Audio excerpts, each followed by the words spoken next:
Eu não queria que fosse desse jeito, mas tenho certeza que Deus está fazendo o melhor para mim e para minha esposa e para toda a igreja. Isso que a igreja tem que vestir. Tudo que acontece, tem permissão de Deus, nós temos que aproveitar esse momento com Deus. São coisas que Deus permanece, que às vezes a gente não queria passar por isso, mas Deus tem um propósito nisso tudo, de consertar, de mudar, para que alguma coisa surja de melhor. Hoje eu tenho um pastor ajudante, né? Um pastor que me ajuda para que a obra fosse ainda melhor. Eu louvo a Deus pela vinda do pastor Alexandre. Eu nunca tive um pastor ajudante. Nos finais de 4 anos que eu vou jubilar, eu mando um pastor, né, que vai estar comigo aqui nessa obra e que vai me dar um apoio muito, já está me dando um apoio muito grande. Tendo este período, quando estive aqui, nunca tive um pastor ajudante. Não é pastor ajudante, mas também a sua esposa, que hoje já vai estar começando a trabalhar com a gente de uma forma que eu falei até, o pastor estava pregando ansiedade, eu falei com ela, estou ansioso, vou botar minha irmã para encaixar. Lógico, encaixando, a gente vai acertando as coisas. Creio que foi palavra de Deus, mesmo no meio da ansiedade ali da pregação, mas eu creio que Deus, como eu trouxe ela para orar naquele dia também, eu senti de Deus que ela precisa se apresentar e mostrar que Deus também chamou ela para trabalhar junto com seu marido, como minha esposa também é mão na obra em todo o tempo, né? Não é o pastor também, a sua esposa, que estarão somando para termos muitas vitórias neste biênio. Eu não entendo nada, mas eu sei que Deus tem um plano muito maior e melhor do que aquilo que eu pensei. Eu não tinha planejado nada disso. Eu, como pastor, né, eu tenho que trazer essa visão para a igreja, essa atualização para a igreja. As coisas não acontecem. Eu não posso esconder nada, eu tenho que estar certo. Vocês estão vendo o pastor, um pastor que vai me ajudar muito, a esposa do pastor, a minha esposa, né, como evangelista, vai trabalhar bastante esse ano também. Então nós vamos ter um monte de projetos para poder trabalhar na casa do Senhor e envolver todos vocês. Quem quer trabalhar, né? Quem não quiser trabalhar, não posso. Ninguém não é tudo voluntário. Amém? Então é algo que Deus está fazendo e vai fazer muito mais. E conversando com, hoje eu sinto mais apoiado, agradeço a Deus pela vida do pastor Alexandre e da sua esposa Esther. E conversando com Deus, eu tenho certeza que Deus tem muito mais alegrias para o pastor Alexandre e sua esposa aqui em nossa igreja. Eu quero louvar a Deus, pastor, já fez uma prévia do que eles estão começando já aqui no ensino da igreja, talvez, mas a palavra de Deus, eu quero trazer mesmo que eu dependo de Deus. A dependência de Deus, ela me traz confiança, me dá liberdade para que eu libere as pessoas para trabalhar na obra de Deus, porque eu sei que quem está comigo, né? Se Deus é por mim, quem será contra mim? Então eu sou uma pessoa assim, eu tento cada vez mais, às vezes poucos que me conhecem, eu tenho essa liberdade porque eu vou aos pés do Senhor e Deus me traz segurança, e o que eu mais peço para os irmãos é que vocês sejam felizes na presença de Deus. Não posso evitar das lutas, das surpresas que muitas vezes vão surgindo, e a gente tem que saber que Deus estará trabalhando na nossa vida para que nós amadurecemos. Somos um vaso de barro, amados. E a excelência do poder, ela vem de Deus, não de nós. Então ninguém é melhor do que ninguém, né? Nós não temos aqui um é diplomado, outro não é diplomado, outro é preto, outro é branco, é raça, não tem nada disso. Todos nós somos iguais perante o Senhor, e isso Deus fala com quem Ele quiser. Agora ouça quem quer, ouça, provai de mim. Jesus mandou provar dele, vamos fazer prova dele, mas vamos crescer com ele. E o que Deus muito falou comigo nessa semana, amados, eu quero trazer para os irmãos também, é João 15. João 15 fala que você é um ramo da videira verdadeira. E a videira é Jesus Cristo. E o ramo que não der fruto, ele corta. Então nós temos que frutificar. Às vezes a gente pensa que frutificar é uma barganha de Deus. Não é barganha de Deus. Você frutificando, você recebe mais alimento da videira. Você é mais seivado. A seiva corre mais pelo teu ramo. Agora, quando você não se alimenta daquilo de quem você depende, esse ramo seca. Quando ele fala cortar e lançar no fogo, é porque secou. Porque não dá frutos. É que nem a figueira que Jesus secou. A figueira estava cheia de folhas, mas não tinha um fruto sequer. E todos sabem que a figueira, quando tem folhas, é sinal que tem frutos. É uma evidência da figueira. Jesus olhou, cheio de folha, opa, vou comer um figo aqui. Ué, não tinha. Então não pode ser espírito de engano. Nós temos que ser aquilo. Se tem folha, tem que ter fruto. Então nós somos os ramos da videira. E uma coisa que nós vamos fazer, amados, é que nós possamos aprender. Tudo que você receber para fazer, faça com carinho, porque você não está fazendo para o pastor titular, nem para o pastor auxiliar. Não, você está fazendo para Deus, né? Se você, eu lembro uma vez que eu recebi as incumbências, às vezes, de abrir a porta da igreja, recebi a chave da igreja para abrir. Falei, poxa, o pastor confidenciou comigo a chave da igreja para fechar a igreja, que responsabilidade, né? O pastor me chamou para cuidar das crianças. Eu era seminarista, eu fui tratar das crianças. Falei, pô, não queria nunca isso. Depois eu falei, graças a Deus eu posso cuidar das crianças, eu posso fazer com que essa criança seja uma criança educada, abençoada e feliz na presença de Deus futuramente. E hoje eu conheço crianças que falam comigo até hoje, que hoje já são jovens e estão na presença de Deus. Então é muito importante fazer o que você fizer, faça com o melhor para Deus. Amém? Vamos ficar de pé em nome de Jesus. Eu quero orar por essa igreja abençoada de Jesus. Senhor Deus, aqui estão os vasos, Pai, de barro. Cada um tem uma situação difícil na sua vida, mas a excelência do poder é do Senhor. O poder vem sobre o vaso e faz com que o vaso, aonde está quebrado, seja restaurado.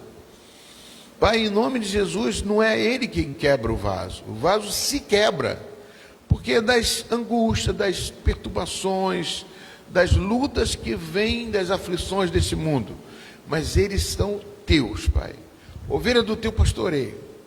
Por isso, Senhor Deus, ensina-os, ó Pai, a ser ovelhas obedientes e capacita cada uma delas, ó Pai, porque para ser Moisés, nós temos que ser Josué primeiro. Nós temos que aprender. Nós temos que fazer o melhor para o Senhor. Ser fiel no pouco, né, Senhor? E o Senhor nos colocará no muito e a gente vai ser capaz de estar no muito. Por isso, Pai, eu peço a bênção do Senhor sobre cada vida aqui, em nome e por amor de Jesus Cristo. Amém? Pode sentar, amados. Vou chamar o pastor Alexandre para assumir aqui. Amém?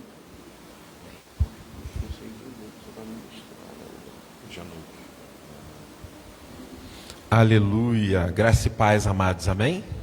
Amém, que bom vê-los aqui.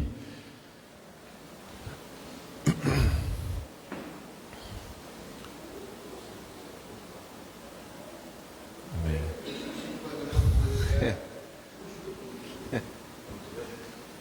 Nós temos até uma salinha preparada pelo Maad, preparou uma salinha para vocês jovens, que vocês vão estar saindo com a professora Esther. Amém? Jovens, tá? Por enquanto nós temos 2 jovens aqui que vão multiplicar. Amém? Antônio, você é jovem, mas não tanto. Quem, Antônio? A mente de jovem a gente sempre tem que ter, né? Amém? Que Deus abençoe Esther. Fica na paz. E as crianças vão sair com a minha esposa Ana, que ela que resolveu ajudar aí com as crianças. Gostaria muito que outros pudessem se oferecer, né? Minha esposa está fazendo isso como exemplo, mas eu gostaria que tivesse uma professora também para as crianças na parte da manhã. Eu vou explorar isso. Deus te abençoe. Amém, aleluia. Pais amados, continuando o nosso estudo, a história da salvação no Antigo Testamento, né? Grande é a importância da escola dominical. É interessante que em algumas outras denominações nós vamos escutar assim, EBD. O que significa EBD? Escola Bíblica Dominical. Na Igreja Metodista não. Na Igreja Metodista é ED. Sabia disso? Escola Dominical. E tem um motivo para isso. E eu vou explicar para vocês o motivo. O motivo é que no início da escola dominical, a Igreja Metodista, tanto o movimento metodista, vou dizer assim, movimento, porque na Inglaterra não começa como uma igreja, começa como um movimento, né? E aqui no Brasil já como uma denominação, porque a Igreja Metodista do Sul dos Estados Unidos vem para cá, para o Brasil, no meado do século XIX, e eles colocam a escola dominical. Dominical porque é no domingo. Mas por que não bíblica dominical? Porque não se ensinava só a palavra de Deus. A escola dominical também alfabetizava pessoas, crianças, adultos, ensinava a ler, ensinava a escrever. Então tinha todo um cunho social nessa questão. Então não era só o estudo da palavra. Por isso que a gente chama de ED, Escola Dominical. Amém? Sabiam disso? Então a partir de hoje vocês já sabem. Amém? Aleluia. Deus faz uma aliança com Abraão. Está lá, Abraão. Texto bíblico, Gênesis 15, do 1 ao 21. Eu vou pedir para o Antônio, pega a sua Bíblia e lê do 1 ao 10, por favor.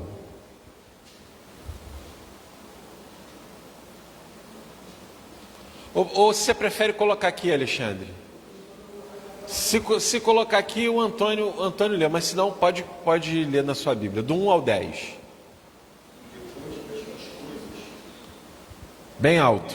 Depois destas coisas, veio a palavra do Senhor a Abraão, em visão, dizendo: não temas, Abraão, eu sou teu escudo, o teu grandíssimo galardão.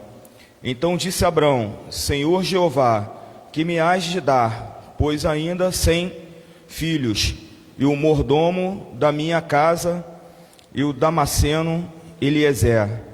Disse mais Abraão: eis que me não tens dado semente, e eis que um nascido da minha casa será o meu herdeiro.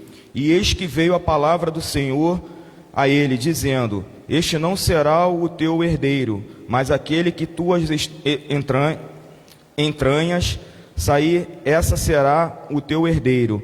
Então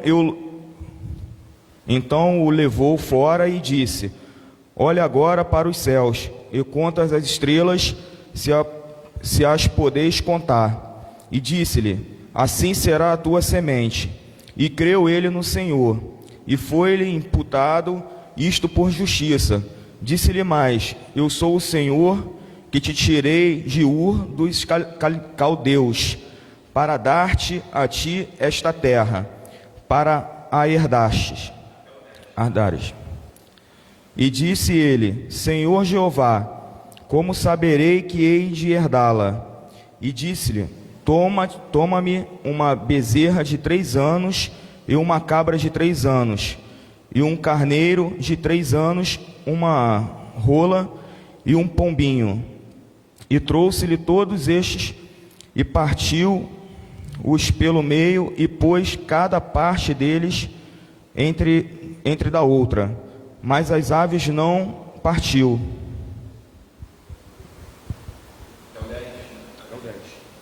Então Deus faz uma aliança com Abraão, e está ali, a gente vai depois ler a outra parte do texto, tá?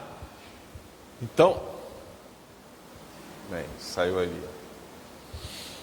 Nosso Deus é um Deus de pactos e Deus de alianças. A gente pode ver isso tanto no Antigo Testamento como no Novo Testamento. Deus faz pactos com o seu povo, né? Deus faz alianças com o seu povo. E ele chama Abraão lá em Ur, no lugar chamado Ur, dos caldeus, da Caldeia, né? Que lá na frente a gente vai entender que lugar é esse. Na origem do povo hebreu encontramos a orientação divina que os pais deveriam contar a seus filhos, os atos de Deus e ao seu povo. Com o passar dos anos, fica difícil manter essa tradição. Por isso foi necessário escrever esses acontecimentos para registro das futuras gerações. Lembra que eu falei há tempos atrás que a história não tinha Bíblia, né? Não tinha ainda escrito, então era o quê? A história dos acontecimentos era falada, cantada, né? Nas famílias, nas festas, mantendo as suas tradições. O texto bíblico em questão tem a sua origem no período patriarcal, inaugurado com Abraão, e apresenta a aliança, o pacto estabelecido por Deus com o seu povo. Então, quando se fala de pais, nós sempre vamos lembrar Abraão, Isaque e Jacó, né? Que é uma referência dos pais, né? Que eles tinham. Então, é lá no período patriarcal. Fundamento bíblico. A era patriarcal se inicia com o chamado de Deus a Abraão e a origem, a formação do povo hebreu. Os patriarcas, Abraão, Isaque e Jacó, tiveram suas vidas marcadas na história do povo de Deus. E conhecer o Deus que se manifesta ao seu povo e lhe faz promessas. Lembra que eu falo? Pactos e promessas. Deus firma pactos e vai cumprindo as suas promessas. Deus chamou o seu servo Abrão para sair em viagem para Canaã, prometendo-lhe que seria pai de uma numerosa nação. Está lá, Gênesis 2, 12, de 1 a 2, depois nós vamos ler. Tão numerosa quanto as estrelas do céu. O fato de Abrão e sua esposa Sarai serem idosos fez com que o mesmo apresentasse a Deus algumas indagações. Então, às vezes, Deus faz algumas promessas, até mesmo para a gente buscando no Senhor, a gente pergunta, mas Deus, como é que vai ser esse negócio aí? Porque o Senhor prometeu, e Abraão, ele não começa a duvidar, é diferente, mas ele faz perguntas para Deus, mas Deus, como é que vai ser isso? Eu já sou idoso, minha esposa também, como é que vai ser esse negócio? Como eu vou ser pai de nações? Porque eu ainda não tenho filho nenhum, e a idade já vai avançando, né? Então, Abraão começa a fazer indagações a Deus de como isso seria feito, né? E aí, continuando, fato de Abraão e sua esposa Sarai serem idosos fez com que o mesmo apresentasse a Deus algumas indagações, como se tornar pai de uma grande nação, se não tinham filhos, e a pessoa mais provável para herdar os seus bens era um escravo, nascido na sua casa. Gênesis 15, 2, 3. Como entender o fato de herdar toda aquela terra em que estava sem ser dono de nada? Isso é muito difícil, né? Abraão, quando a gente vai lá no livro de Hebreus, quando fala sobre fé, e fala sobre fé algumas vezes, ele está lá no rol dos heróis da fé. Está lá Abraão, Moisés, tem algumas pessoas ali que estão... Abraão está nesse rol, Noé. Então ele está nesse rol de heróis da fé, de homens que acreditaram, de pessoas que acreditaram na promessa de Deus, que Deus formou um pacto com eles e que a promessa seria cumprida. Agora, Abraão, e Deus cumpriu. Abraão viveu para ver toda essa promessa? Não. Mas ele viu parte da promessa. O fato dele não ter, porque senão ele ia ter quantos mil anos agora? Sei lá, 3.000 anos, Alexandre? 5.000 anos? 4.000 anos? Né? Para ele ver tudo isso aí. Mas tem até aquela canção que fala, quem tem promessa de Deus não morre. Não. A pessoa morre, mas não invalida a promessa de Deus. A promessa de Deus, ela atravessa as gerações.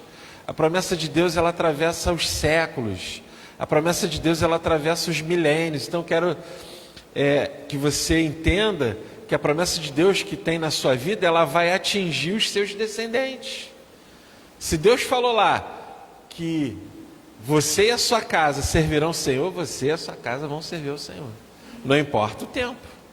Promessa de Deus, né? Porque às vezes a gente não vive todo esse tempo. Às vezes a gente vê parte da promessa. Mas o fato de ver parte da promessa não significa que ela não vai se cumprir na sua totalidade. Pelo contrário, a palavra de Deus mostra que ela se cumpriu. Abraão não ia ter como ver toda a sua descendência. Abraão deu origem a vários povos, várias nações, várias etnias. Mas a promessa de Deus se cumpriu. Então ele viu Ismael, viu Isaac, provavelmente viu os filhos de seus filhos, e Deus o levou, mas a promessa continuou. A promessa perdurou ainda. Vamos voltar ainda lá em Gênesis 15, o Antônio leu até o 10, vou pedir o meu querido irmão, marido da Lena, ler do 10 ao 15. Deixa eu te dar o microfone aqui. Ele, tomando todos estes animais, partiu-os pelo meio e lhes pôs em ordem as metades, umas defronte das outras, e não partiu as aves. Aves de rapina desciam sobre os cadáveres, porém Abraão as enxotava. Ao pôr do sol caiu profundo sono sobre Abraão, e grande pavor e cerradas trevas o acometeram. Então lhe foi dito: sabe com certeza que a tua posteridade será peregrina em terra alheia, e será reduzida à escravidão, e será afligida por 400 anos. Mas também eu julgarei a gente que tente sujeitar-se, e depois sairão com grandes riquezas.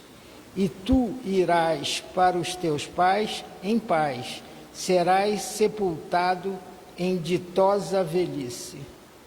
Continua até o 21.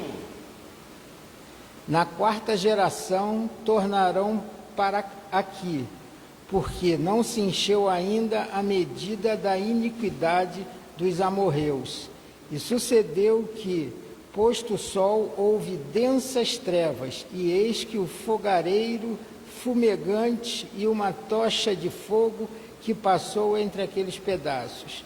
Naquele mesmo dia fez o Senhor aliança com Abrão, dizendo: a tua descendência dei esta terra, desde o rio do Egito até o grande rio Eufrates, o Queneu e o Quenezeu, o Cadimoneu, o Eteu, o Ferezeu, os Refaíns, o Amorreu, o Cananeu, o Girazeu e o Jebuseu. Ora, acabou. Até o 21. Foi? Foi. Amém. Pode ficar com o microfone aí, que aí se tiver alguma pergunta ou vai ler alguma outra parte, a gente já tem. Então, concretando ali, Deus traz até já uma revelação para Abraão: ó, você vai ser pai de uma grande nação, mas vai ter um tempo que a tua descendência ainda vai ser escravizada por 400 anos. Você estava falando de quem? Do povo que ficou escravo aonde? Lá no Egito. Olha, Deus já traz até uma revelação para ele, mas que eles sairiam de lá, que eles iam ser libertos, e que Deus iria dar uma terra, que eles seriam peregrinos, e uma terra que não seria deles. E Deus cumpre essa promessa? Sim ou não?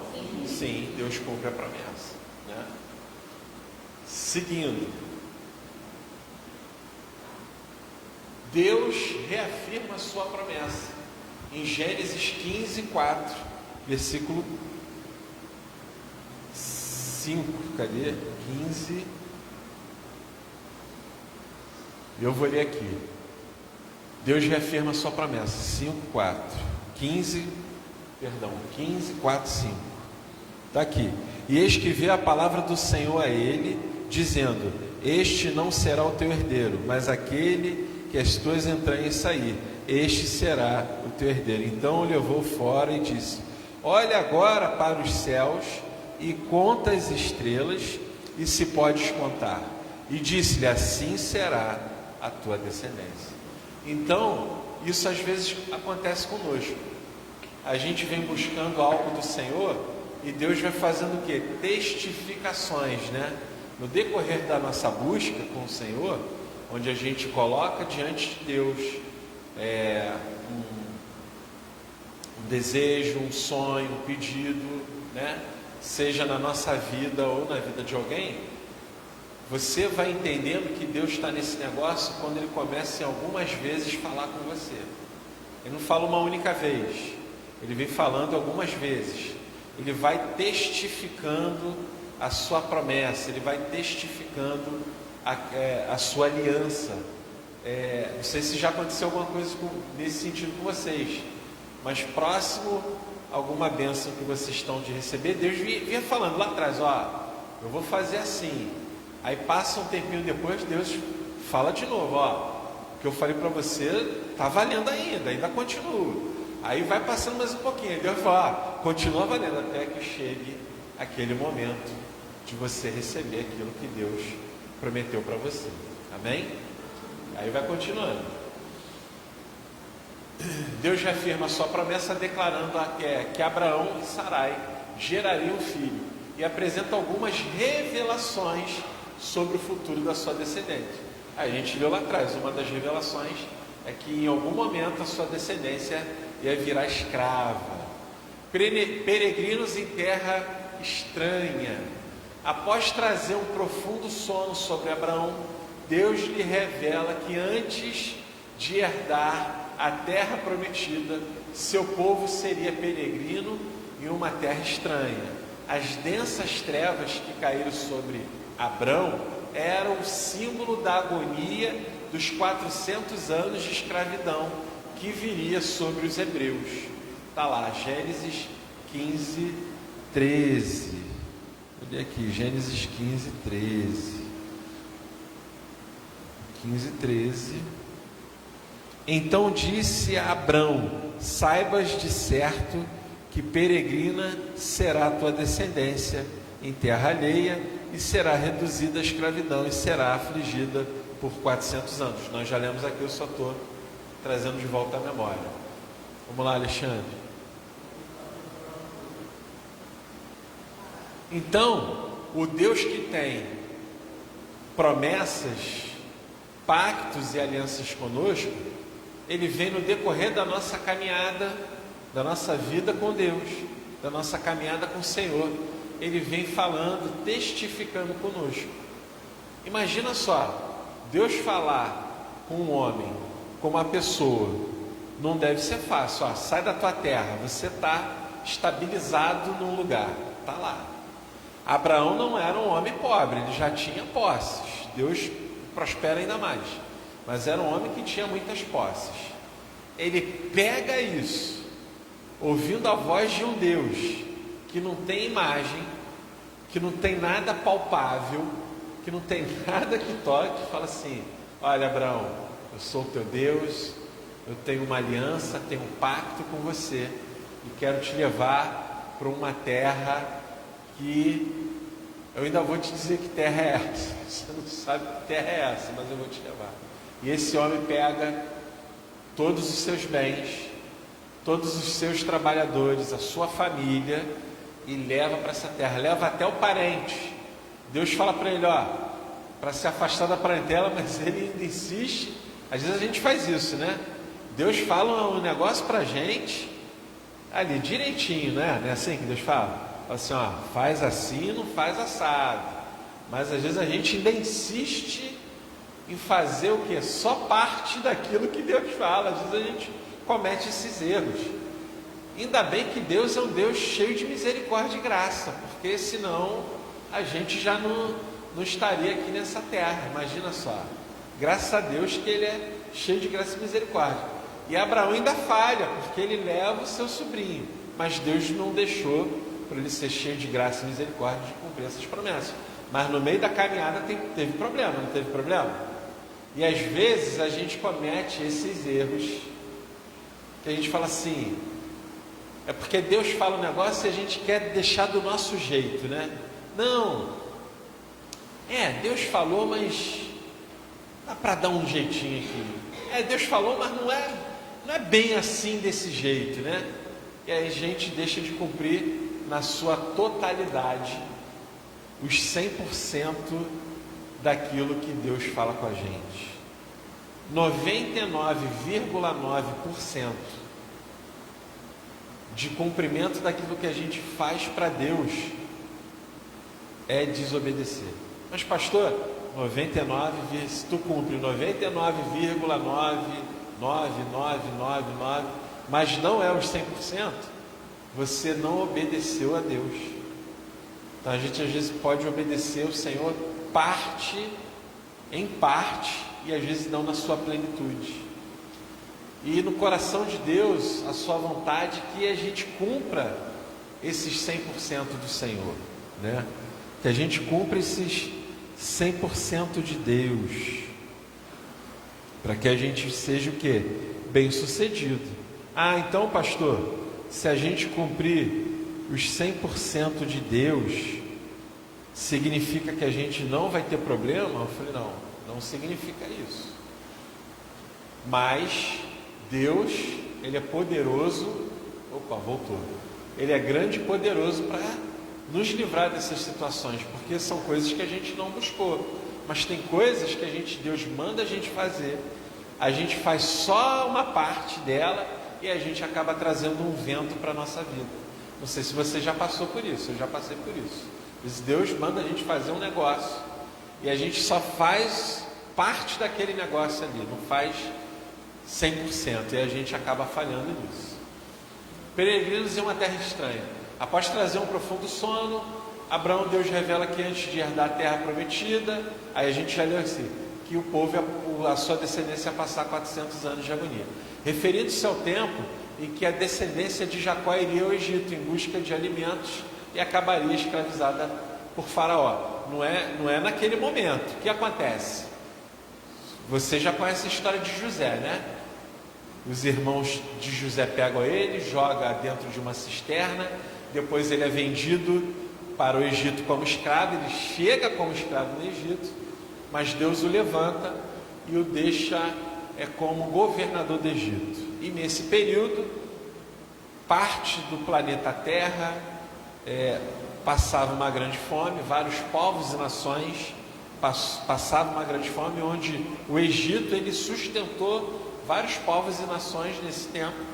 E vem Israel, no caso Jacó, né, vem Israel com a sua família para o Egito, onde se reencontram, né, com José, e ali eles são estabelecidos inicialmente como escravos? Não são como escravos ainda, mas ao passar do tempo, com a morte de José, com a morte de Faraó, os próximos faraós que vão esquecendo, e o povo vai se multiplicando, né? Lembra da promessa de Deus? Vai ser enquanto você não vai conseguir contar. Deus está cumprindo a promessa. O povo está ali, está se multiplicando, né? O povo fértil está se multiplicando, mas os próximos faraós esquecem de José, esquecem do pacto que tinha, e aquele povo se torna escravo, passando esse período aí. Deus não se esquecerá dela. Deus lembra a Abraão que estaria atento a tudo que acontecesse a seu povo e que um dia lhes faria justiça, julgando as ações do povo egípcio, julgando as ações do povo egípcio, libertando a sua descendência com a próxima página. Com todas as promessas. Deus faz uma aliança, essa página mesmo, né? Deus faz uma aliança com Abraão. Todas as promessas de Deus foram ditas diante de uma aliança estabelecida entre ele e Abraão, firmada diante de animais oferecidos no altar, porque naquele tempo havia o sacrifício, o pacto de aliança para ser firmado no altar.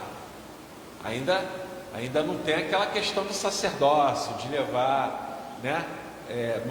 O animal para matar e perder, não. Aqui ainda é outra situação. Isso só vai acontecer depois que o povo sai do Egito. Então ali Deus e Abraão firmam um pacto no derramamento de sangue. Entenda, todo pacto e toda aliança exige um derramamento de sangue, exige um sacrifício. E a gente sempre é linkado a quem? Alguém arrisca aí? Ao derramamento de sangue, ao pacto, a quem? Lá no Novo Testamento, Jesus, né? Sempre linkado a Jesus. Então você vê que no Antigo Testamento, todo pacto, toda aliança exigia um sacrifício, exigia derramamento de sangue, era pacto de sangue. Isso é uma coisa muito forte, né? Algo muito pesado, um pacto de sangue. Então, para que se não houvesse as mortes humanas, Deus fazia o trato com o seu povo matando animais. Tinha que ter a morte, tinha que ter sangue. E a gente vai linkar isso. A gente vai linkar isso até na libertação do povo do Egito. Que Deus pede para quê? Para imolar o quê? Um cordeiro que passasse o seu sangue aonde? Isso a gente chama na teologia, né? Isso a gente chama de tipificação. Aquele cordeiro que é imolado lá no Egito, né? Onde a morte vai passar no Egito, onde haveria um grande pranto, um grande choro. Deus manda o que? Imola um cordeiro sem defeito, né? Nos umbrais da porta. Por quê? Porque o espírito da morte vai passar ali, e quem tiver a marca do sangue, não vai morrer. Não vai morrer. E a palavra de Deus diz que Jesus, ele tem a chave, o sacrifício de Jesus dá a ele autoridade o quê? Sobre a morte. Ele tem as chaves da vida e da morte. E aquele que crê nele, ainda que morra, o quê?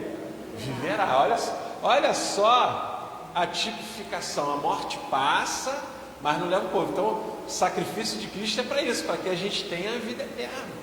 Ainda que a gente morra, nós vamos viver na vida eterna com Ele, né? Então, e a Bíblia, olha como é que o Antigo Testamento faz esse link com o Novo. Olha só que interessante, né? Por isso que a história da salvação não começa no Novo Testamento. A história da salvação começa no Antigo Testamento, já vem lá predizendo nos seus pactos, nas suas revelações, nas suas promessas de Deus com o seu povo. Olha só que interessante isso, né? Aí continuando, todas as promessas de Deus foram ditas diante de uma aliança estabelecida entre ele e Abraão, firmada diante de animais oferecidos no altar. A presença de Deus representada pelo fogo e pela tocha que passou entre as partes dos animais, atestava que Deus estava se comprometendo com a sua palavra e que no tempo certo a promessa se cumpriria. Olha só que maravilha, no tempo certo a promessa se cumpriria. Antônio, lê aí Gênesis 15, versículo 17.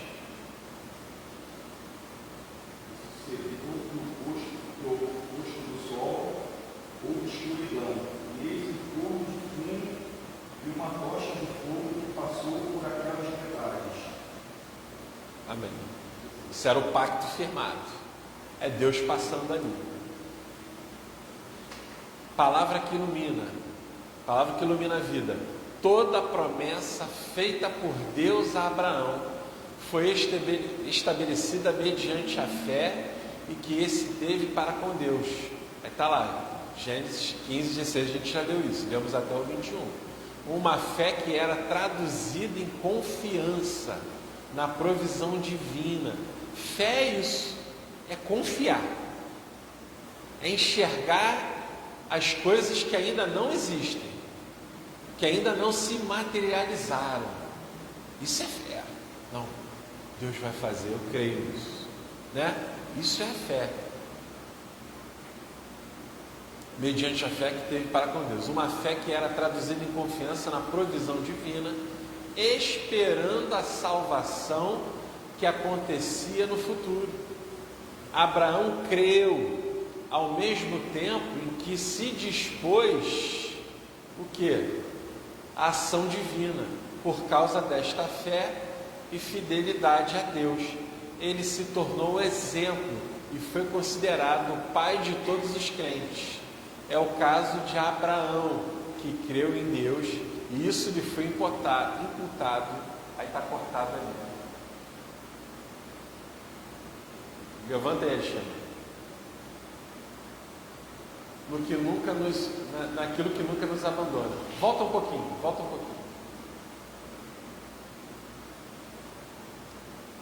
Quero ler um trecho aqui. Em Gênesis de 15 a 6, tem uma forma de um diálogo entre Deus e Abraão, que pode ser dividido em 4 partes: promessa de Deus, objeção de Abraão, resposta de Deus e reação positiva de Abraão. O sacrifício de animais solicitado por Deus a Abraão era fundamental para realizar uma antiga cerimônia que era estabelecida uma aliança. Lembra que eu falei, era estabelecido o quê? Um pacto, uma aliança. Então exigia o sacrifício, exigia derramamento de sangue. Realizar uma antiga cerimônia que era estabelecida uma aliança entre 2 pessoas. Os animais sacrificados eram partidos ao meio e colocados em um lado de outro. As pessoas envolvidas na aliança deveriam passar entre essas partes. Firmado assim, o não cumprimento por parte delas da aliança implicaria, aí vai lá em cima, na outra página, em condenação. E o próprio Deus passou pelo meio do sacrifício. Então, era prática daquele tempo. Olha só que interessante. Quando homens firmavam uma aliança, um pacto, por exemplo, eu formei um pacto aqui com o Antônio. Vou dar um exemplo lá da antiguidade. Vamos prometer que os nossos filhos lá na frente vão se casar. Está combinado isso? Está combinado. Meu filho vai casar com a sua filha lá na frente, está prometido. Como é que a gente firma essa aliança? O animal era cortado ao meio, era posto uma metade de um lado, a outra metade de outro lado. Então aqueles homens eles passavam pelo meio desses animais, firmando essa promessa. E aquele que não, e aí se a promessa, se algum daqueles não cumprisse a promessa, o pacto era tomado-lhe a própria vida. Olha só como é que era forte o negócio, né? Então tinha esse costume no tempo de Abraão, de que quando firmasse um pacto, era algo da cultura, né, de algumas regiões, que quando se fizesse um pacto, partia esse animal no meio, sangue derramado, e ele fazia o pacto, passava ele a outra pessoa. Só que nesse aí passa Abraão e passa quem depois? Deus. Deus faz esse pacto aí, de promessa, que tinha derramamento de sangue e aliança. O Deus que nunca nos abandona, é o agir de Deus em todo o tempo.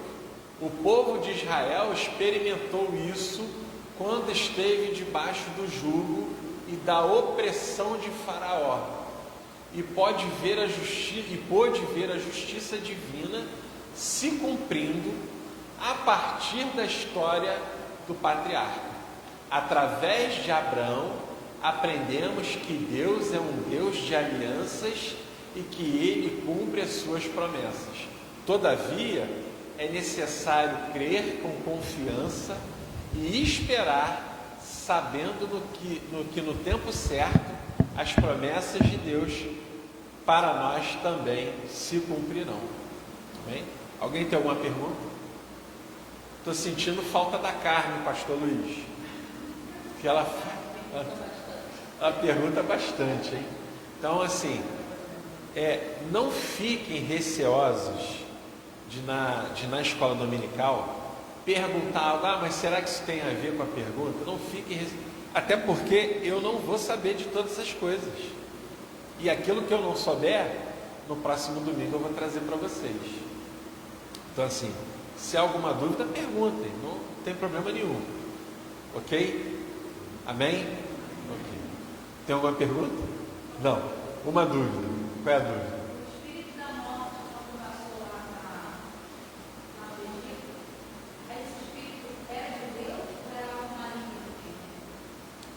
A palavra de Deus diz que ele envia esse Espírito.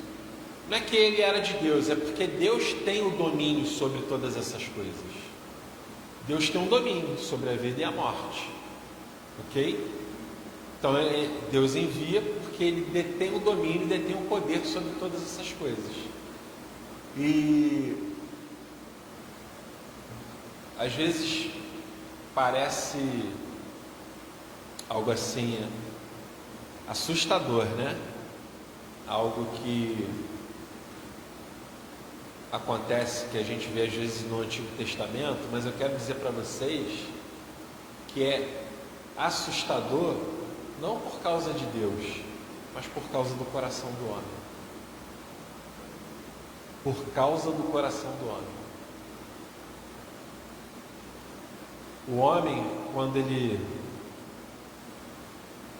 não busca a face de Deus, a tendência é que ele se envolva totalmente com as trevas.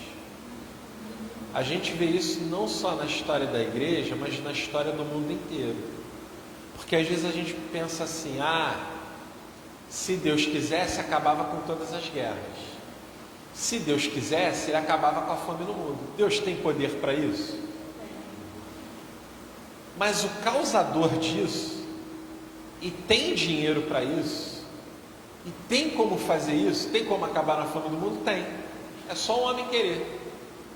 É só a humanidade se unir, se juntar e querer. Então não vai ser Deus. Deus é como se Deus provasse o homem na sua vida. Às vezes a gente pensa assim, mas houve um acidente. Às vezes acontece isso até com a igreja. Houve um acidente no ônibus, a igreja foi, e houve um acidente e morreu tantas pessoas. Isso é muito triste. Por que Deus permitiu isso? Não é que Deus quis, ou Deus... Não é isso. É porque há imprudência humana no trânsito. As pessoas não fazem as manutenções nos veículos. A pessoa anda na velocidade que não pode. Tem gente que bebe e vai dirigir. Tem gente que toma remédio e vai dirigir para ficar acordado. Então, a responsabilidade é do homem. A responsabilidade é nossa. E às vezes a gente quer encontrar subterfúgio, isso aí é porque... Não, é porque o homem deixa que o mal domine o seu coração, em vários momentos do mundo. Qual é a noção de um homem, vou falar aqui de Napoleão, por exemplo, tiveram outros aí, Napoleão, de querer conquistar o mundo, de querer dominar o mundo? Para que isso? Para que tamanho poder? Né? Vaidade humana, orgulho. Isso me faz lembrar de Nabucodonosor, que ele era, diz a palavra que ele era rei de muitos outros reis. Então ele era rei de várias outras nações que ele ia dominando, ia conquistando. E num momento de extrema, como é que eu posso dizer? Extremo orgulho, extrema altivez, extrema soberba, essa é a palavra que eu queria achar. Extrema soberba da parte dele. Eu tenho um domínio de todos esses reinos aí. Aí Deus vai lá e deixa ele igual um animal. Vocês já leram essa passagem lá em Daniel? Deixa ele igual um animal, para Deus mostrar para ele que tudo aquilo que ele tem foi Deus que permitiu que ele tivesse. Então não existe nenhuma autoridade, nenhum poder na terra que não foi permissão de Deus, assim como o Faraó. E por diversas vezes Faraó muda de ideia em libertar o povo. E Deus já... Porque Faraó, entenda só, hoje a gente tem uma noção do presente para trás, que é um privilégio nosso.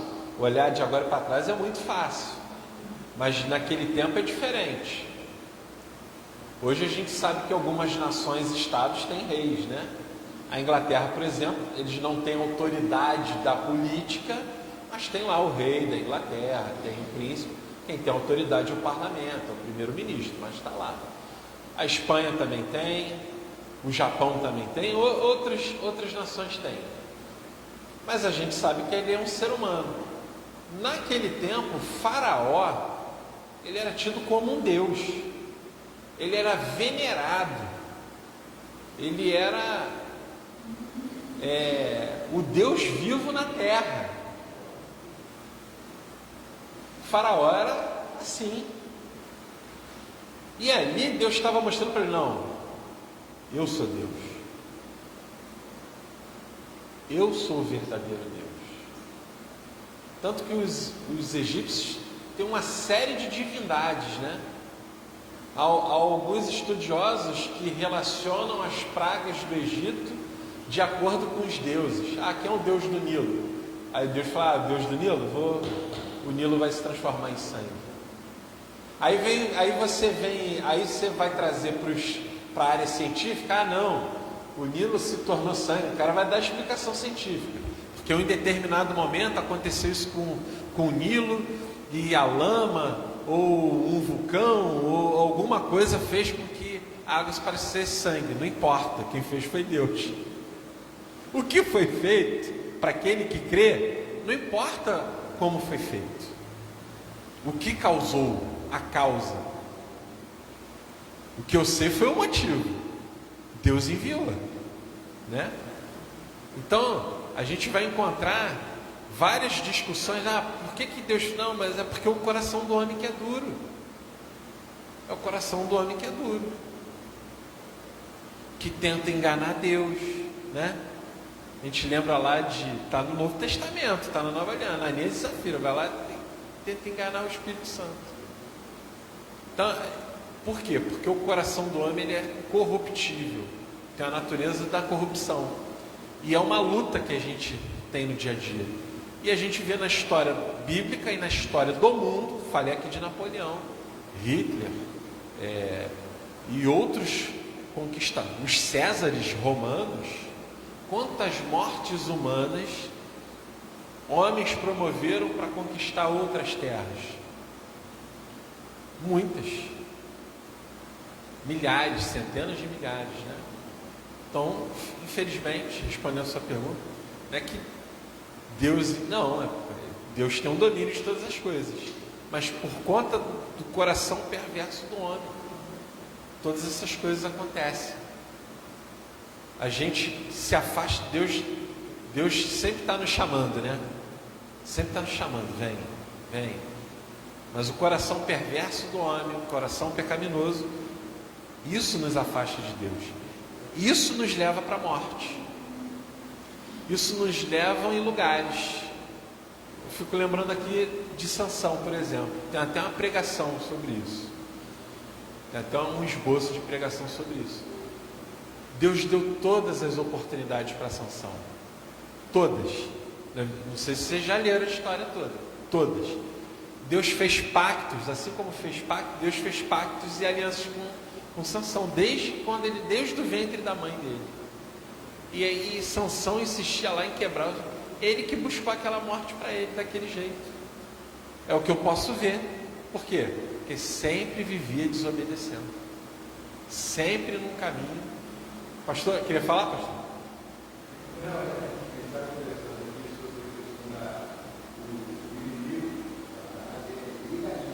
Sim.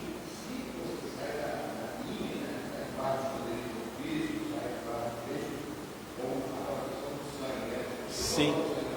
Sim. Aham. É isso aí. Porque senão a gente vai culpar Deus por tudo que é desgraça no mundo. Não. Deus tem um domínio de todas as coisas, mas Deus não fez robôs. É o livre-arbítrio, é a liberdade de escolher. Sim, tocando lá a harpa lá.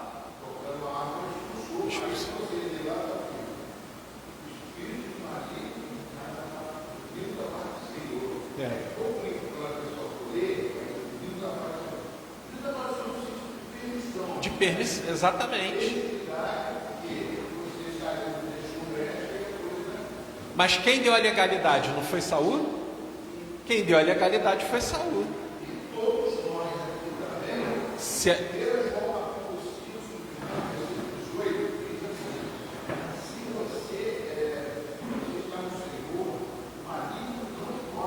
É isso aí.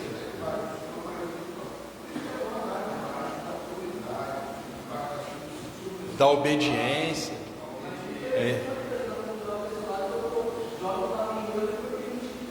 É isso aí. Jó é um exemplo. Mas pastor, Deus permite que a gente passe por provas? Sim, Deus permite. Mas para que a gente seja aprovado e não reprovado. Okay? Porque senão a gente culpa a Deus por todas as desgraças que na verdade é culpa do ser humano. É o ser humano que dá essa oportunidade, né? Através de Abraão, aprendemos que Deus é um Deus de alianças e que Ele cumpre as suas promessas. Todavia é necessário crer com confiança e esperar sabendo que no tempo certo as promessas de Deus para nós também se cumprirão. Conclusão: como nossos antepassados, muitos e muitos de nós ainda vivemos debaixo de grande jugo e opressão, tal como Abraão. Muitas vezes enxergamos um futuro incerto. O que será do amanhã? Né? Olha só, o que será do amanhã se não tenho com quem caminhe comigo? Muitas vezes, ao invés da fé, a dúvida nos domina e dizemos: temos promessas de Deus em nossa vida, mas quando ela irá se cumprir? Eu não sei, mas a questão não é quando ela irá se cumprir, ela vai se cumprir. Está entendendo a diferença? Ela vai se cumprir. Ah, pastor, mas eu tenho uma certa idade e eu oro muito pelo meu filho, pelos meus netos. Será que Deus vai cumprir a promessa? Ainda que você esteja na glória, Deus vai cumprir a promessa. Deus vai cumprir, porque a gente viu aqui, através da palavra, que a promessa de Deus, ela atravessa as gerações, ela atravessa os séculos, ela alcança a nossa descendência. Então, Deus vai cumprir a promessa. Amém. É crer ou não crer. E a fé é dom de Deus.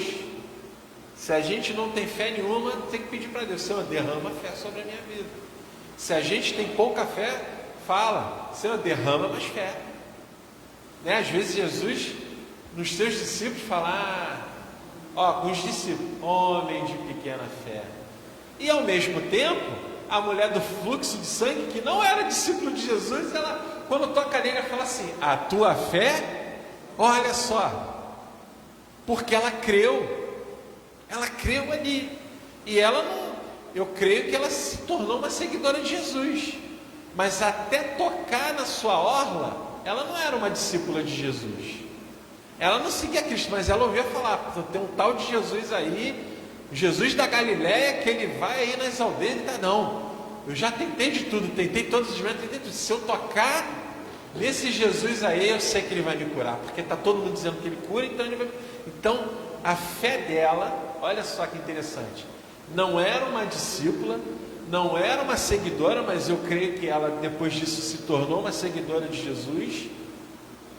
Ela vai lá, toca lá na orla, não toca na carne, não, lá na pontinha, lá na orla, lá no fio. A orla eram os fios que tinham na roupa dos judeus, que eles carregavam. Ela tocou lá na ponta, porque a multidão era muito. Eu fico imaginando a cena lá. Se ela não podia nem estar ali, porque pela religião judaica, a mulher que tinha o fluxo de sangue, ela não podia estar ali no meio, mas ela vai lá, ela insiste, ela quebra esse paradigma, né? Ela quebra esse paradigma de não poder frequentar lugar nenhum, porque ela era considerada imunda. Ela vai lá, quebra o modelo e toca na orla. O próprio Jesus disse: quem tocou em mim? Então eu creio, olha só que interessante isso. Nessa passagem de Jesus, que a gente sempre está linkando, né, com o Novo Testamento, o Antigo, que fala de salvação, Jesus fala assim: muitas pessoas me tocaram, muitas pessoas me tocaram.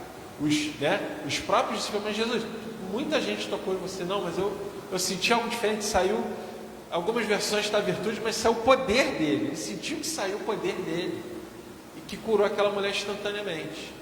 Então eu fico imaginando que centenas e dezenas de pessoas tocaram Jesus e não foram curadas. E aí? Mas é porque Deus daqui não quis? Não, é porque a fé daquela mulher foi diferente daquelas outras pessoas. E a Bíblia não relata, mas eu creio também que outras pessoas também tocaram e também foram curadas, mas nem todas talvez foram, né? Mas pela fé aquela mulher foi curada, a fé dela salvou ela, olha só. E ao mesmo tempo, para o discípulo que via Jesus fazer, operar aquelas coisas todas, homem de pequena fé, né? Então, Deus, nessa lição aqui, nos incentiva a termos mais fé, a sermos como Abraão, a crer, a acreditar mesmo, e entender que as promessas de Deus vão se cumprir, ou aqui na terra, ou você até mesmo na glória, não importa. Mas o importante é que a promessa se cumpra, não é isso? Que a promessa se cumpra, né?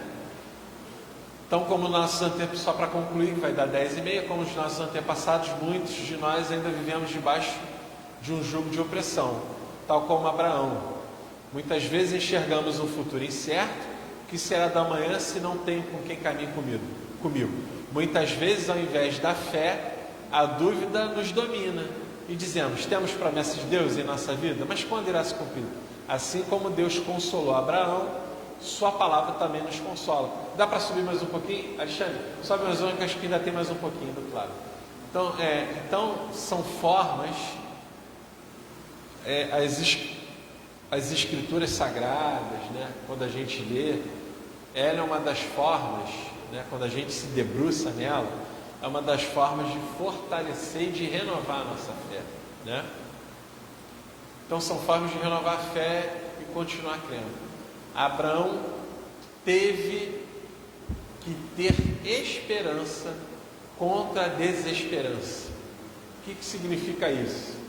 Às vezes, na nossa vida, muita coisa está ao contrário, vem contra, né? Às vezes o vento está contrário à nossa caminhada. Então Abraão teve as suas dificuldades.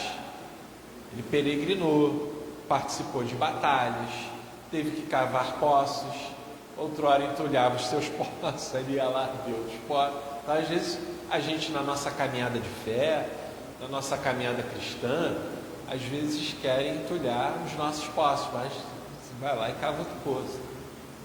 Deus é aquele que vai nos sustentando, né? Abraão teve que ter esperança contra a desesperança, seguindo o seu exemplo, quando nos encontramos sem esperança, ou abatidos e abatidas, devemos olhar para o alto, contemplar a majestade de Deus, com todas as suas obras magníficas, nos fará enxergar muito mais do que as nossas limitações e trará à memória o poder do Criador, quem cria cada uma das inúmeras estrelas do céu. Amém? Então essa é a palavra de Deus da escola dominical para edificar a nossa vida. Hoje vocês descobriram porque a Igreja Metodista fala escola dominical e não escola bíblica dominical, né? Para quem não viu, mas nós metodistas chamamos de escola dominical. Por quê? Porque lá no seu início não ensinava só a palavra de Deus, mas era uma escola que também alfabetizava, ensinava a ler, ensinava a escrever. Então os metodistas não falam EBD, nós falamos ED, escola dominical, porque é no domingo e porque ela tinha também esse cunho social no sentido do ensino. Amém? Glória a Deus. Alguém quer fazer mais alguma pergunta? Não? Amém. Então deixa para a próxima aula, ok? Aleluia. Vamos orar para encerrar? Pastor Luiz, vamos orar para encerrar? Amém? 10h30. Pode orar? Vamos ficar em pé. Eu quero dizer para vocês que igreja forte é a igreja que tem escola dominical. Uma igreja, e por incrível que pareça, existem igrejas que não têm escola dominical. Isso aqui que nós temos é uma grande oportunidade para nós aprendermos uns com os outros. O professor, ele não é dono do conhecimento, ele está aqui também para aprender com vocês. Aqui nós trocamos experiências também. Escola dominical é um lugar de trocar experiências. Escola dominical é um lugar de falar do nosso dia a dia, de trazer a palavra do Senhor para a nossa vida, para as questões do dia a dia. E às vezes a gente passa momentos difíceis na nossa vida. Então aqui é um lugar de troca também. Amém? Vamos orar. Pai, no nome de Jesus, é com espírito de gratidão, é com espírito de ação de graças, Senhor, que oramos nesta manhã, te bendizendo, dizendo que o Senhor é grande, e queremos agradecer, Senhor, pela oportunidade da tua igreja estar reunida aqui na tua casa, Senhor, para aprendermos um pouco mais da tua palavra, um pouco mais das tuas promessas, Senhor. A Deus, sabemos agora que o Senhor é um Deus de pactos, é um Deus de promessas. Senhor, o Senhor nos chama a não duvidar e a crer que as suas promessas se cumprirão nas nossas vidas, no nome de Jesus. Amém. Amém? Aleluia. Deixa eu falar uma coisa. Pode sentar, pessoal. A gente vai fazer uma agora, como eu não sabia, a escola dominical tinha outras coisas, entendeu? Eu não tinha noção disso. Para mim, inclusive, eu tenho que alterar, entendeu? Eu boto lá no YouTube, estudo bíblico dominical. Se bem que não está, mas não está dentro do quadro escola dominical.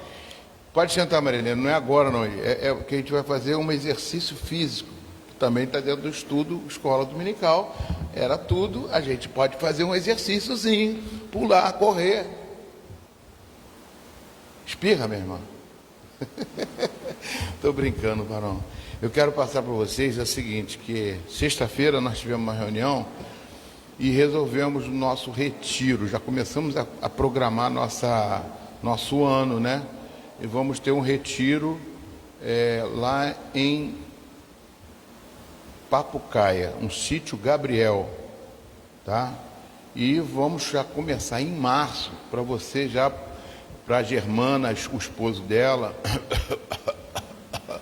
poder ir dessa vez, que vai ser uma benção. Todos os quartos com ar-condicionado, entendeu? Vamos, cara. Nós lutamos, ficamos correndo atrás, todo o quarto. A igreja merece, vocês são filhos do rei. Vai ser uma prestação de R$55 por mês. É mais caro, mas contudo, porém, todavia, são condições coordenativas adversativas, escola dominical. Mas vai ser uma benção e eu gostaria que todos fossem. Vamos convidar outras igrejas que vão sempre com a gente, às vezes foi Várzea da Moça, então até hoje tem contato com a gente. O Rose, Ellen, você pode chamar lá a Ana para poder vir. Então, vamos convidar mais igrejas a fazer aquele retiro que a gente já é nosso característico, que é uma benção, né? Eu já estava até ali falando com o Alexandre, não aceitamos não como resposta, está tudo certo, ele vai também. Vamos ter, talvez, até outros grupos de louvor, e pode ter lá da outra igreja que quiser ir. E vai ser no período para você já acertar, 26 de setembro, olha só, lá para diante, até o dia 28 de setembro, 26 a 28 de setembro. Então, Dá para você se organizar e não deixar de ir. Pastor, mas se chegar na hora, tiver dor de barriga, não vai ter dor de barriga, né? Hoje o estudo falou, se você crer, você vai ser curado da dor de barriga, vai ser curado de tudo. E vai estar lá. Eu também, como é que eu sei se eu vou estar? Estou numa batalha espiritual tremenda aí, já estarei lá. Então, vamos fazer esse esforço, porque é um divisor de águas. Futuramente a gente vai quer firmar com esse sítio, se for bom mesmo, ano que vem já deixar já continuado, já de repente 2 retiros, porque os retiros fazem bem. Nós não queremos um retiro só espiritual, vai ter um lugarzinho de lazer, né? Vai ter uma bolha de sabão, sei lá o que é, vai dar umas brincadeiras, algumas coisas para a gente poder, mas na hora do louvor, na hora da palavra, na hora das ministrações, a gente vai ser renovado espiritualmente. Então, bota na data de você. Eu pedi para o Alexandre tentar colocar ali, aqui no o telão agora é aqui, mas ele está tentando lá, não sei se ele vai conseguir, não conseguiu, para botar isso aqui. Está aqui no meu celular aqui, o nosso já fala. Então, a mensalidade começa a pagar agora em março e vai até setembro. Até setembro. Até agosto. Até agosto. Porque setembro dá uma margem aí. E agosto. 6 mensalidades. Tá? E 6 mensalidades, né? 6 vezes 5, 35, quem é bom de conta? Você? 6 vezes 5, 35, 6 vezes 5, 320, eu acho. 330, você acertou. Só que a última prestação nós vamos fazer um abatimento. R$45. Vai ter almoços, que você já pode convidar as pessoas, a gente vai fazer 2 almoços, se não me engano. Um em maio, se não me engano, e outro em julho. Uma coisa assim. Vamos fazer 2 almoços, que do ano passado rendeu uma boa grana para poder reduzir essa prestação. Não, para a gente pagar o ônibus, que a gente não sabe quanto vai ser o ônibus, que o ônibus é em torno de 3.800, por aí. 4.000, nem sei como é que está esse ano. Né? R$4.000, então a gente vai pagar com o almoço, a gente vai pagar os ônibus. Tá? A gente está organizando direitinho, estamos pensando, já estamos com um know-how, né, sobre o assunto. E vamos. Know-how quer dizer, estamos com experiência já, né, dentro desse assunto. Amém, queridos? Já chamou? Tá bom, vamos ficar de pé. Que Deus abençoe ela lá também. Estou encerrando aqui nossa escola dominical. A gente vai orando e aprimorando a escola dominical, né? O coordenador do ensino é o nosso pastor Alexandre, que vai estar vendo tudo isso aí, eu estou junto com ele, né? Vamos ver como é que está o jovem, vamos ver se a gente traz jovens para a igreja, isso é muito importante, se o Pedro puder vir, se outros... Pode falar. Isso.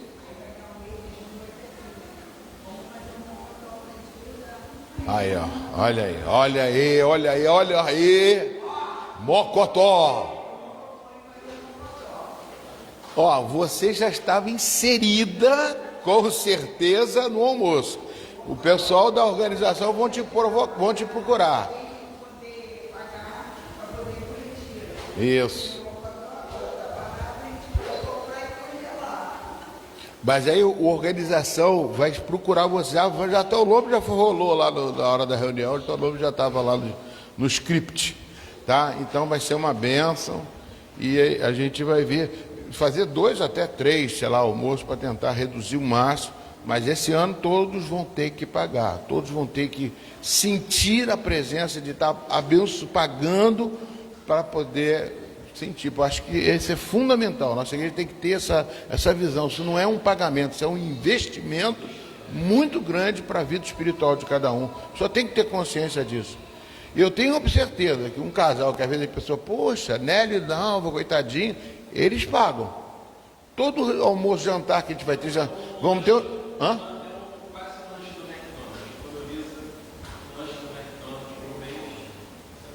Já consegue, já. Um lanche simples, não precisa ser muito lanche, um lanchão daqueles grandão, não. Então eu creio que vai dar para a gente acertar, em nome de Jesus, vai ser uma bênção de Deus para a nossa igreja. E também você falou uma coisa ali que eu lembrei do Dia dos Namorados. A gente vai ter também o nosso Dia dos Namorados. Todo mundo que é casado é namorado. Quem é namorado é namorado, quem é casado é casado. Vamos fazer um Dia dos Namorados também. Vamos ter aqui. Oi, meu amor, tudo bem? Ela fica logo, já está adiantando aqui. Ó. Chegou a namorada do Alexandre, entendeu? Então, nós vamos ter aqui também o nosso trabalho do Dia dos Namorados. E outros eventos que mais farão. Copo com água, evangelismo copo com água que a gente sempre faz, né? Que o Antônio até providencia aí comprar lá em Alcântara sempre, comprar aquele monte mais barato, sei lá onde ele vai comprar, e a gente distribui, faz evangelismo, bota faixa para divulgar a nossa igreja. E tem muito mais coisas esse ano para a gente fazer, tá, amados? Mas queremos fazer isso. Escola dominical é fundamental, é muito importante. Fazer até um slogan: escola dominical é fundamental para a sua vida espiritual. Tudo au. Senhor, obrigado, Jesus, por mais uma vez estarmos na tua casa, te louvando, bendizendo o teu santo nome, Senhor. Hoje à noite, Pai, eu sei que o Senhor já preparou uma palavra abençoada, cheia da unção, para nós estarmos saindo daqui alimentados. Aqui já nos alimentamos espiritualmente, à noite também, Pai. E tenho certeza, Pai, que será uma bênção, louvor, palavra. Creio, Pai, que veremos muitos visitantes, Pai. Pai, em nome de Jesus, envia visitantes, mas que também mobilize a igreja para que os visitantes estejam aqui, Senhor. Para que a glória do Teu nome cada vez mais seja divulgada, que é solução em todas as situações da nossa vida. Não existe melhor solução do que Jesus Cristo de Nazaré. Leve-nos em paz para os nossos lares. Que a graça do nosso Senhor e Salvador Jesus Cristo, o amor de Deus nosso Pai, a plena e total comunhão do Espírito Santo de Deus seja contigo hoje, amanhã e todos os dias da sua vida. Vão em paz.